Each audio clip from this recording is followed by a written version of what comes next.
Thank you, ma'am. So now I would like to invite Professor Rajesh Sinha first. We are changing slightly the order of the talks because sir has another commitment elsewhere, and he'll be talking about the various drugs that we have available for different allergic disorders and the medical management essentially of how do we manage these patients. Thank you, Dr. Ikeda, for the opportunity. And we all handle these allergic eye disease because this is something which is very commonly seen in our clinical practice. And we do encounter these patients, and we all have certain specific way of handling it that might differ. However, I will be presenting about the options and then how I approach a patient of allergic eye disease. So as was very nicely mentioned by Dr. Rishi and Dr. Ikeda, that nearly 20% of general population suffers from allergic eye disease, and most people develop allergies in childhood. However, as was being discussed just now about VKCs and the allergic eye disease, so a large majority is seen in children, but there is a certain group of patients who do have systemic allergies as well, and that they do have these allergic eye disease even in adulthood. And that is why it has been shown that the eye symptoms are the second most common allergic presentation, apart from, of course, the respiratory symptoms. And that is why people who are highly allergic, they do develop these respiratory symptoms, and then they do develop these watering and redness and papillae and allergic eye conditions.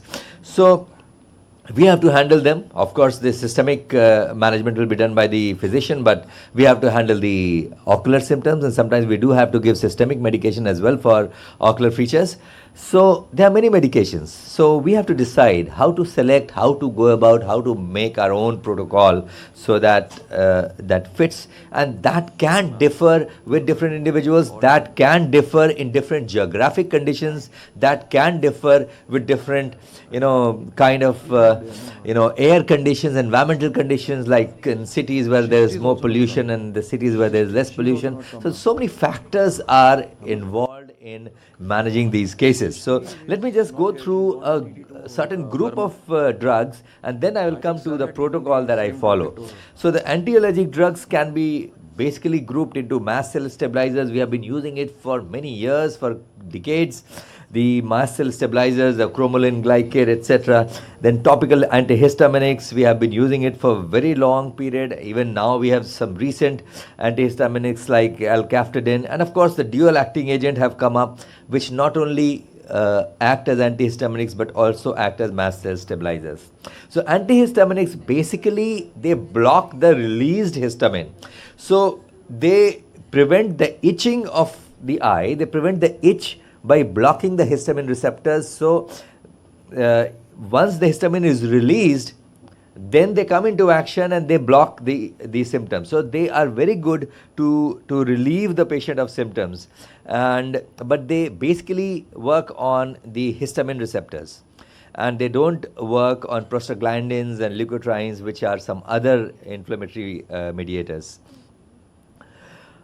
Then we also use vasoconstrictors like nafazoline, which is sometimes useful for symptomatic relief. Many times these patients, you have to take care of the allergy, you have to take care of these vessels as well. These vasoconstrictors, they prevent the increase of presence of inflammatory mediators there, like something like nafazoline can be, which has been used for decades now, and which is still useful, which still holds true.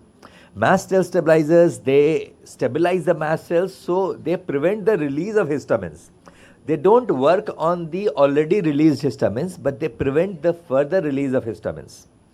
And the dual acting agents, something like olopatadine, they work on both. They not only stabilize the mast cells, but they also work on the released histamines. And that is why these days you all will agree that olopatadine is something which is most commonly used drug for allergic eye disease, because it not only stabilizes mast cells, it also takes care of the released histamines, and it is available in various concentrations. Initially it started with 0.1%, which was given twice a day, then 0.2%, then 0.7% has come up, and that is given once a day, and that is quite effective. And for obvious reasons. I mean, this is a study which has shown comparison of olopatadine versus cromolyn, and they found out that olopatadine is more effective, and that is obvious reason because it has a dual action. So this olopatadine is, of course, the preferred dual-acting agent, and it is very effective in all sorts of allergic conjunctivitis, whether it's a VKC or it's a seasonal allergic conjunctivitis or it's a contact lens associated papillary conjunctivitis, and it has been used along with ketorolac. Now, why ketorolac? Because ketorolac works on the prostaglandins. Olopatadine works on the histamines. So it takes care of all the inflammatory mediators. If the patient has severe or moderate to severe allergic symptoms, you can use any ketorolac or nepafenac or bromfenac. I mean, all these things have been used for taking care of the allergy because it brings about a multimodal approach, and it covers both histamine as well as prostaglandins. Of course, steroids is the final, we say, brahmastra of everything. When nothing is working in cases of allergies, we have to use steroid. Or some patients who have come with severe allergic symptoms, marked cobblestoning, you avert the papillae, you see the marked giant papillae, you have to use steroid because it is very essential. It inhibits both cyclooxygenase and lipoxygenase pathways, and it can be used by different routes. It can be used topical, it can be given systemic as well, in short burst for cases who are not responding, and it can be given as supratarsal injection in conditions wherein there is marked cobblestoning of papillae. Normally, whenever we give steroid, there's a general tendency that we should give high potent steroid so that it works well, and then we can reduce, we can taper off. But in cases of allergies, wherein you may have to use these steroids for a slightly longer period, so in order to prevent the complication related to steroid, we start with a low potency steroid, and if it's not working, then we go to the high potency steroid for a short burst and then come back to the low potency steroids. And as I said, topical steroids, they are very effective in severe allergic symptoms, and but the risk of glaucoma and cataract is there, so you have to be careful in that. As far as I mentioned, that supratarsal injection of steroid is usually very effective. You can use triamcinolone 0.5 ml injection, evert the lid and just go beyond the tarsus, inject at multiple sites, and you may have to inject it multiple times actually in cases of severe cobblestoning. This is still a slightly better one. We have injected, you can see the kind of cobblestoning that was there, but there can be even worse scenario wherein you may have to inject multiple times, 2 to 3 times supratarsal steroid. Only thing is you have to be careful in these patients because already you have used topical steroids, so you will be grossly aware that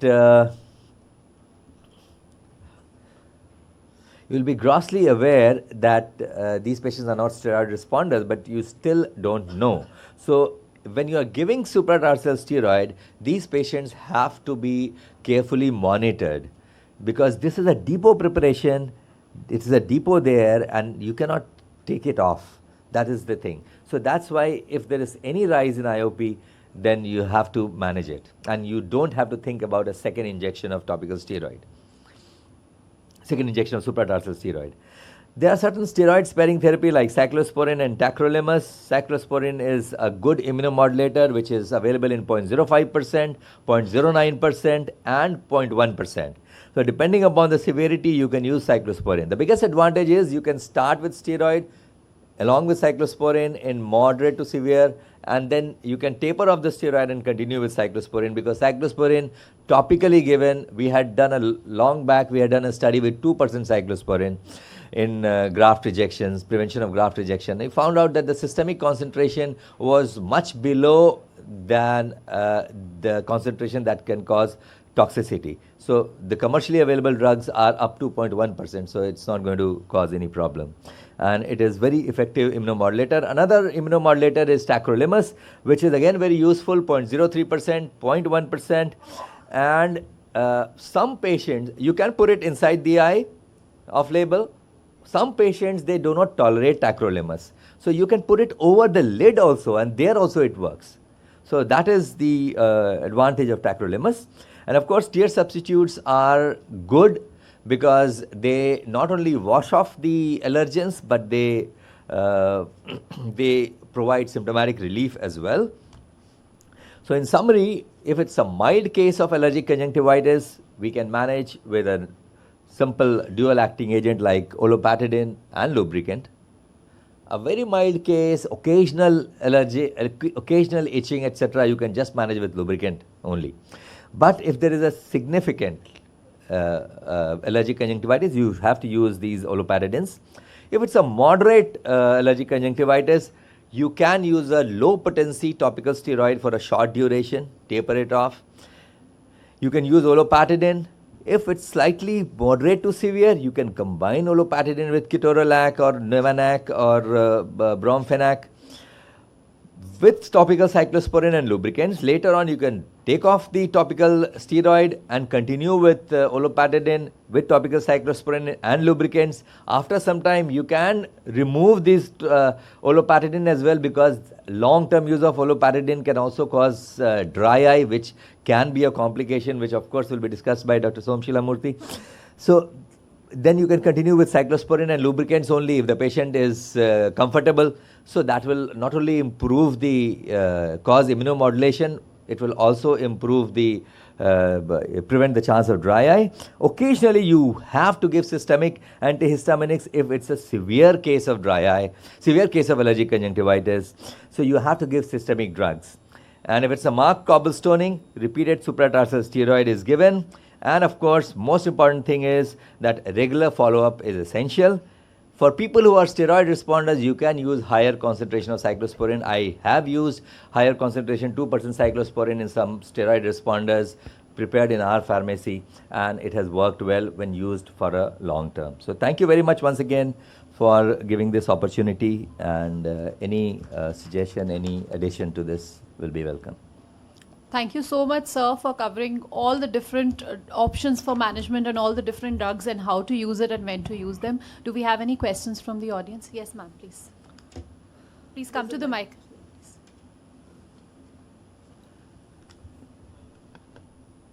The next question, there's another mic also. Good morning. I would like to know that what is the youngest age when we can start these drugs, like olopatadine and all? Because now I have been seeing in my practice that some kids are coming with itching and all since 2 years, before 2 years, like 1 year of age, 2 years of age. So can we start these drugs safely for them? We just have to see whether there's a marked papillary conjunctivitis. And if it's not marked, then we can start initially with a lubricant and see whether the child is responding or not. If the child is not responding, then we can use olopatadine in these cases, because we have to take care of allergic conjunctivitis, we have to take care of itching, and we have to prevent the rubbing of eyes, because that can further lead to complications like keratoconus, etc. So that is something that we have to take care. But yes, if it's a mild rubbing, etc., one can start initially with a lubricant, preservative free, and then go ahead along with that. Well, low potency steroid can be used again depending upon the severity. If it's not responding further to, say, you are giving lubricant and olopatadine, then we can use low potency steroid, short burst. But most of these children, usually they develop these allergies at the school going age group. Yeah. So we may start actually because we have to give a long-term therapy. So we should titrate in such a way that we start with the minimum. That is, you start with a lubricant, then we may go ahead with an olopatadine and other things. Thank you so much. Yeah. Sir, olopatadine 0.7%. Is it safe in 5-year childs or? Yes, it is safe in children as well. That's not an issue.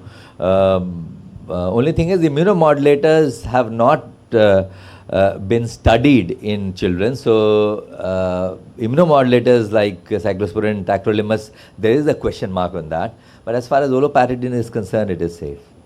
Yeah, olopatadine is not approved for usage in age below 3 years or 2 years, something like that. So that is what it says. But it also says that the doctor can decide. So it's based on us that we can decide, as Dr. Rajesh is saying, that we can decide and administer the drug to a patient who's as young as 2 years of age, but first after trying lubricants. So this question comes because now parents themselves, they read and they say it is not approved for such a young age. Why are you giving it to my child? So yeah. Actually, cyclosporin also is not approved below 16 years of age, but at times we have to give cyclosporin even at the age of 8 years, 9 years, 10 years. Tacrolimus, what age is it? Again, as I said, immunomodulators have not been approved below 16 years of age, but sometimes what happens that you don't want that much of rubbing, and as I said, off-label. So off-label use, you can do it. You don't want that rubbing, otherwise the patient will end up with keratoconus and all sorts of problems. Yes. Just one last question, sir. Yeah. Sir, what happens many times 2 years children also come with lot of allergic reactions. So like you said, we just start with Olopac or Lubricant. Many times they don't respond to that, and whenever low potency steroids are added, like Max said, it's on Google nowadays, then there are lot of reviews which come, this is not appropriate or this is not done. And still they are not handled. In such cases, what should be done? I'm in another session. So I can answer that because I was earlier till recently practicing at LVPI, where patients don't challenge us or anything like that, sorry to say. But now I am temporarily moved to Mumbai, where every patient comes being a Google doctor or a ChatGPT doctor. So every patient, especially for their children, they're very, very hesitant to use something that says steroids. So it takes a lot more counseling, and then we explain that the theoretical risk of this drop, getting absorbed systemically, causing some growth retardation for your child. That's what steroid. Imagine lotepred 0.2% or whatever going theoretically into the body and causing growth retardation. That risk is so low as compared to the child chronically rubbing the eye, at least developing cosmetically not good looking brown conjunctiva. That is the minimum problem, getting keratoconus. So that's how I convince those parents, the ones who. How long the therapy should? It's a chronic. That's the reason why for these patients, the first visit will be like a half an hour, 45 minutes, much to the disgust of my optometrist, that room is blocked for some time, because they have to have a buy-in in the therapy. It's going to be, initially when they come, I say this is for years. And it's good if it takes less than that, so that they are ready for it. So we can continue Olopat or not steroids, yeah. I'm not talking about steroids at all. Steroids, as you said, is short term, but olopatadine, and usually very soon I shift to tacrolimus. Okay. The ointment, yeah. Okay. Thank you, ma'am.